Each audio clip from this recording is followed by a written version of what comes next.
Exploring Feng Shui, Part 8: The Compass. In the world of Feng Shui, there is a saying: first-rate masters observe the stars and constellations, second-rate masters examine the flow of water, and third-rate masters wander around with a compass on their backs. The compass is a circular tool used by Feng Shui masters in Feng Shui activities to determine direction and auspiciousness. In the Han Dynasty, the compass was a round plate with a square bottom mainly used for divination in the art of Qimendunjia and had little to do with Feng Shui. In the Tang Dynasty, Feng Shui began to spread among the people. However, some learners did not have a strong foundation and were unable to practice Taoism. Therefore, Yang Junsong designed a compass based on the experiences of predecessors in Feng Shui observations. This allowed learners to make inferences using the compass as a reference. In the following generations, such as Lai Wenjun of the Song Dynasty, who was commonly referred to as Lai Bai in the folk, further enriched this area. During the Ming and Qing dynasties, the compass continued to be modified and eventually took on the basic form that we see today. Does the compass work? Yes, it does. However, we say that this method itself is a makeshift solution, and it has been complicated by later people. In fact, no matter what type of compass it is, it needs to use the magnetic field of the Earth's north and south poles and rely on the needle to determine the direction. In modern physics, we know that the stars in celestial bodies are rotating, the Earth's magnetic field is also turbulent, and the magnetic pole is slowly moving.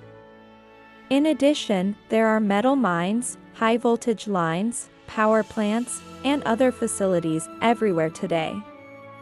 Whether in large-scale areas or local areas, many of them have already been disrupted and are not accurate. Most Feng Shui masters who rely on the compass are just Feng Shui enthusiasts. They have not entered the practice and do not understand the true mechanism of Feng Shui. They also do not have any supernormal capability and can only rely on the function of tools, copying the mantras handed down from predecessors or books, and inferring based on some external observations that have been passed down. As for whether it can really work and what causes it to work, they have no idea at all. In the true natural environment, the directions indicated by the Earth's energy are fixed based on the surrounding environment, such as the location of hills, the orientation of mountains, and the position of the green dragon and white tiger. This is what we call the work of nature and the earth. Experienced individuals can easily determine the correct direction simply by standing on the site. If a Feng Shui master has enough expertise and energy, they can even determine which mountain to face based on the setting of the surrounding environment, such as the location of tombs facing mountains, facing hills, and the positions of the green dragon and white tiger. Different mountains correspond to different effects and results, and if the level of the Earth's energy is not high enough, it may not correspond to the better mountains. This has happened many times in our experience where with just a single word from you designating which mountain to face, the Earth's energy is grateful as its own level and energy is not enough to correspond to that particular mountain. Since the words spoken by a practitioner carry energy, even those at a high level of cultivation have a distinct form to their words. With the energy of your words, the Earth's level and energy instantly improve, and it can correspond to a better mountain, hence expressing gratitude towards you. In ancient China, this was called Yan Chu Fei Sui, which can be roughly translated as speak and act accordingly. To give an imperfect analogy, it is like an emperor who wants to promote someone. All it takes is one word, and that person's status and rank are elevated. This is what is referred to as having a golden mouth and jade words. The story of King Cheng of the Zhou dynasty awarding his loyal follower Duke of Zhou with the title Lord of Tongye is a typical example. Therefore, using a compass to determine the orientation of a Feng Shui site is only a reference method and is not absolute. In the folk tradition of Feng Shui, there are many sayings and formulas passed down by previous Feng Shui masters based on their observations of external appearances. Although these formulas have some validity, without truly entering into the practice of Feng Shui cultivation, one can only know the result but not the reason behind it.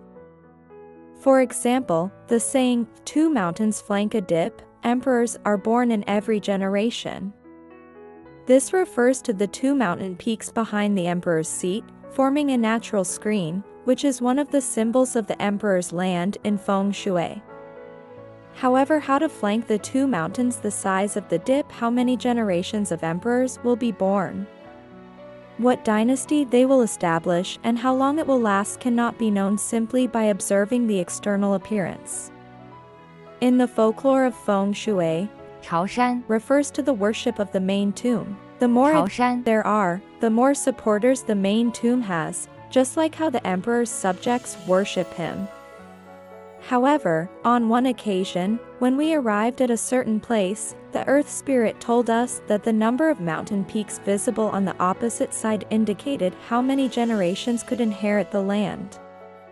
In other words, the concept of a here is not the concept of worship in folklore Feng Shui, but rather the concept of how many generations are represented by one dynasty. Therefore, many records in books or folk traditions are the summary of experiences. However, for a true Feng Shui practitioner who has entered the path of cultivation, these records may become a source of confusion and obstacles to be overcome. Only by not clinging to the records in books or folk traditions can one see better land. The watermouth is also a specific term in Feng Shui, referring to the place where water flows in and out within a certain area. This certain area generally refers to the coverage area of the underground acupoint. In folk Feng Shui, the entrance of water is called the heaven gate, and the exit is called the earth door.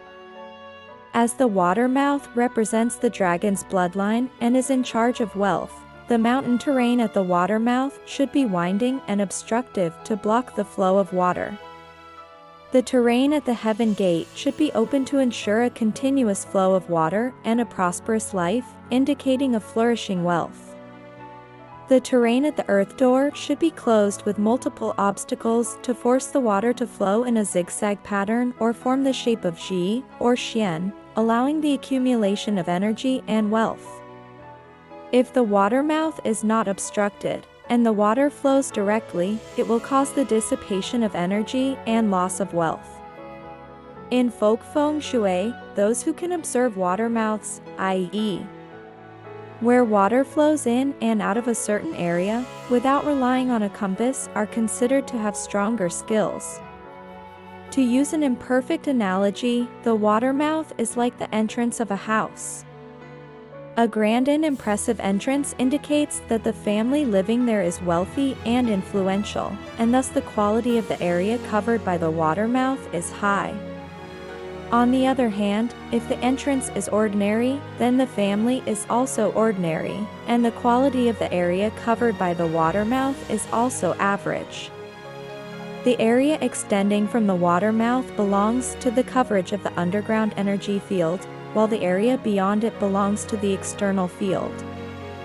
This is a simplified concept that is easy for people to understand, but the actual situation is more complex.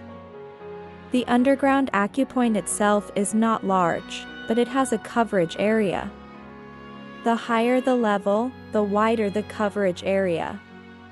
The watermouth is located on the edge of this range, with a water referring to the river and a mouth referring to an opening. As we know, Buddhist temples have guardian gods such as Weitua, and the south gate of the heavenly palace is guarded by the four heavenly kings. In ancient times, imperial palaces and high-end courtyards also had guards stationed at their gates, although the level of these gatekeepers was certainly not comparable to those mentioned before. The water mouth also has this meaning. Experienced Feng Shui masters can roughly determine the direction, distance, and level of the underground acupoint based on the terrain near the water mouth, which is inferred from their experience of external appearance. If a Feng Shui master has the ability to communicate with the underground acupoint, they can do so once they arrive at the water mouth, which is already within the coverage area of the underground acupoint. Just like when you arrive at someone's doorstep, the host naturally greets you with warmth and hospitality. The concept of observing stars and constellations is somewhat vague in the field of Feng Shui, and different people have their own interpretations. Especially in modern times, as the tradition of Feng Shui gradually fades away, opinions become even more diverse. Feng Shui, also known as Qinyu in Chinese, originally referred to observing the heavens, communicating with heavenly spirits through supernormal capability, or gaining knowledge of celestial phenomena through supernormal capability. In ancient times, people used constellations to represent the sky and its deities. Observing stars and constellations means observing the patterns of celestial bodies and arranging things on Earth in accordance with the will of heaven. Since the Ming and Qing dynasties, there has been a surge of interest in Feng Shui, and it has spread to the general public. The compass has been elevated to a high status by Feng Shui enthusiasts, and has even become one of the symbols of the Feng Shui profession. However, true Feng Shui masters do not rely on these tools.